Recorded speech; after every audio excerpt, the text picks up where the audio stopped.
একটি চিঠি যেখানে লেখা আছে সময়কে ছাপিয়ে যাওয়া আত্মার কথা।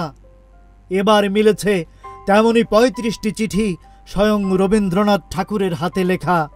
২৫ ও ২৬ জুন ভারতের রাস্তাগুরু নিলাম সংস্থার অনলাইন কালেক্টর চয়েস বিক্রি হয়েছে কবিগুরুর এই দুর্লভ চিঠিগুলো। মূল্য প্রায় ৫,৯০,০০,০০০ টাকা। এই চিঠিগুলো লেখা হয়েছিল তার ঘনিষ্ঠ বন্ধু সমাজবিজ্ঞানী ও সঙ্গীতজ্ঞ ধূর্যটি প্রসাদ মুখার্জিকে।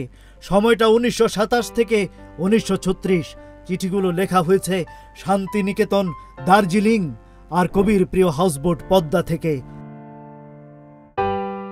চিঠিগুলোর ভাষায় শুধু ব্যক্তিগত আবেগ নয়, রয়েছে কবিতা, চিত্রকলা, শান্তিনিকেতন আর বিশ্বভারতী নিয়ে গভীর ভাবনা। এক চিঠিতে কবিগুরু লিখেছেন নীরবতার ছন্দই কবিতার অংশ, আরেকটিতে প্রশংসা করেছেন নন্দলাল বসুর শিল্প নিয়ে, বলেছেন নন্দন তত্ত্বই শিল্পের হৃদয়। এই চিঠিগুলোর অন্তত ৪টি আগে কখনোই প্রকাশ পায়নি, আর সঙ্গী হিসেবে ছিল ১৪টি খাম, যা এই সংকলনের ঐতিহাসিক মূল্য আরও বাড়িয়ে দিয়েছে।